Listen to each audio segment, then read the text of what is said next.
Hello students, SD government college Beawar, department of economics. Micro economics से संबंधित इस video में आप सभी का स्वागत है। जैसा कि कुछ विद्यार्थियों की मांग थी कि इकोनॉमिक्स के वीडियो हिंदी के साथ साथ इंग्लिश में भी बनाए जाएं, तो मैंने ये प्रयास किया है कि अब से बाईलैंग्वेज वीडियोज़ यानी कि हिंदी और इंग्लिश दोनों में वीडियो बनाऊंगा, ताकि दोनों माध्यमों के विद्यार्थियों को इससे लाभ हो सके। आज का हमारा टॉपिक है मांग, demand. Model of demand. The model of demand is an attempt to explain the amount demanded of any good or service। मांग का सिद्धांत यह व्याख्या करने का प्रयास है कि किसी वस्तु और सेवा की मांगी जाने वाली मात्रा क्या है, कैसे है, कितनी है। मांग की परिभाषा। Demand defined the amount of a good और service a consumer wants to buy and is able to buy per unit time. अर्थात किसी वस्तु की निश्चित समय और निश्चित कीमत पर खरीदी गई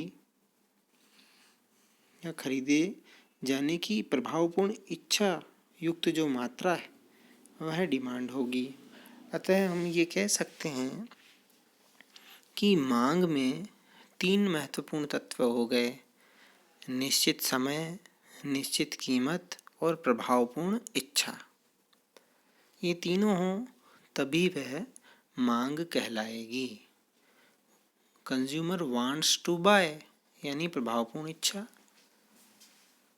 अमाउंट ऑफ ए गुड यानी निश्चित मात्रा, able to buy per unit time यानी निश्चित समय। अब प्रभावपूर्ण इच्छा क्या होती है, इसके लिए एक उदाहरण समझिए। एक विद्यार्थी कॉलेज जाने से पूर्व उसकी मम्मी उसे 500 रुपये देती है और एक बिजली का बिल भी देती है कि इस बिजली के बिल को जमा कराना है।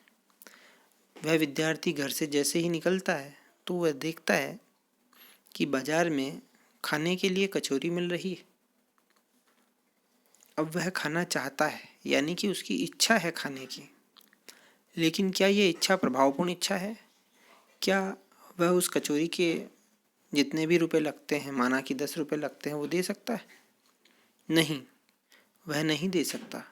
क्यों? क्योंकि उसके पास में क्रय शक्ति यानी कि मुद्रा है, किंतु उससे वह बिजली का बिल भरेगा। अतः इच्छा को प्रभावपूर्ण इच्छा में बदलने के लिए क्रय शक्ति भी चाहिए और उस क्रय शक्ति को खर्च करने की योग्यता भी चाहिए। आज उस विद्यार्थी के पास में क्रय शक्ति है, किंतु उसको खर्चने की योग्यता नहीं है। अगले दिन जब वो फिर घर से कॉलेज की ओर निकलता है तो फिर वह कचौरी का ठेला आता है। उसकी कचौरी खाने की इच्छा है, वह पैसे खर्च भी करना चाहता है, लेकिन आज उसकी जेब में पैसे नहीं हैं। तब भी वह उसकी इच्छा प्रभावपूर्ण इच्छा न हो सकी। अगर तीसरे दिन जब वह घर से निकलता है, उसकी जेब में 10 रुपये हैं और वह कचौरी खरीदना चाहता है और कचौरी खरीदता है, तब जाके यह इच्छा प्रभावपूर्ण इच्छा में बदलती है। अब चलते हैं अगली स्लाइड में। The standard model of demand. मांग का एक स्तरीय मॉडल। The dependent variable is the amount demanded. The independent variables are the goods own price, the consumer's money income, the price of other goods, preferences यानी कि tests. यहाँ पर हम मांग फलन की चर्चा कर रहे हैं। मांगी गई मात्रा आश्रित चर है, जबकि स्वतंत्र चर इस प्रकार हैं: उस वस्तु की कीमत, उपभोक्ता की आय, अन्य संबंधित वस्तुओं की कीमतें और उपभोक्ता की आय, रुचि एवं फैशन।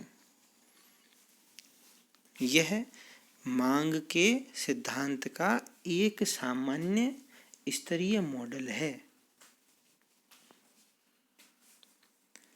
जिसे इस समीकरण में दिखाया गया है। QD यानी क्वांटिटी डिमांडेड, मांगी गई मात्रा, इज इक्वल टू D यानी डिपेंड करती है। मांगी गई मात्रा किस पर निर्भर करती है? P income, P tests. अब यहाँ पे P का मतलब है टैकोस, और QD के कोष्टक में भी टैकोस लिखा हुआ है, यानी कि जिस वस्तु की मांग की जा रही है उसकी प्राइस ऑफ टैकोस।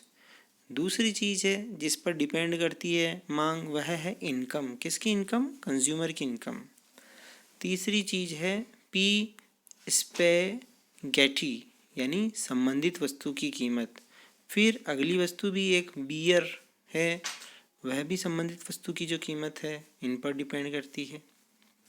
और फिर है टेस्ट, यानी कि उस उपभोक्ता को वह वस्तु पसंद है या नहीं, उसकी पसंदगी, उसकी रुचि और तत्समयिक जो फैशन है उस पर भी मांगी गई मात्रा, क्वांटिटी डिमांडेड, डिपेंड करती है।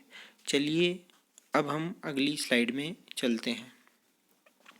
Economists have hypothesis about how changes in each independent variable affect the amount demanded. कहने का अभिप्राय ये है कि जो अर्थशास्त्री होते हैं उनकी कुछ परिकल्पनाएं होती हैं जो यह जानने में मदद करती है कि किसी भी स्वतंत्र चर में आने वाला परिवर्तन किस प्रकार से वस्तु की मांगी गई मात्रा में परिवर्तन लाएगा। The demand curve. विद्यार्थियों, यह बहुत ही महत्वपूर्ण चीज़ है। अति लघुतरात्मक, very short answer type 2 marks के क्वेश्चंस में भी यह प्रश्न पूछा जाता है, अतः इसको गौर से समझें। The demand curve for any good shows the quantity demanded at each price, holding constant all other determinants of demand. एक मांग वक्र जो किसी वस्तु का है वह यह दर्शाता है कि प्रत्येक कीमत पर उस वस्तु की कितनी मात्रा मांगी जाती है। जब हम अन्य चीज़ों को, अन्य मांग के निर्धारकों को स्थिर रखते हैं, ये अदर डिटर्मिनेंट्स या अन्य निर्धारक क्या हैं, जिनको अभी हमने समीकरण में पढ़ा था? Price of related goods, income of consumer, taste, fashion, hobbies, ये सब।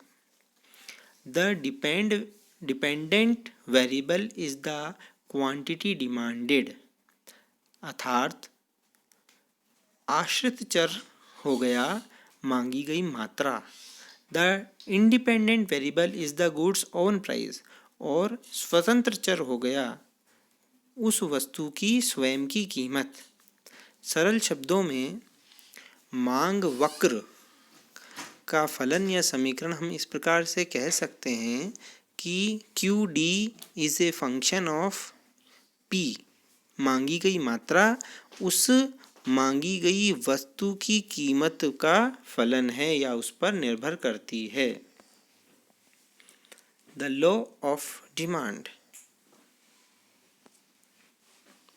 The law of demand says that a decrease in a good's own price will result in an increase in the amount demanded, holding constant all the other determinants of demand.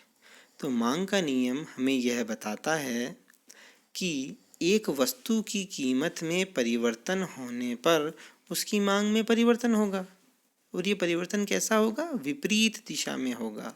अगर वस्तु की कीमत में वृद्धि हुई है तो उसकी मांगी गई मात्रा में कमी होगी, और अगर वस्तु की कीमत में कमी हुई है तो उसकी मांग बढ़ जाएगी।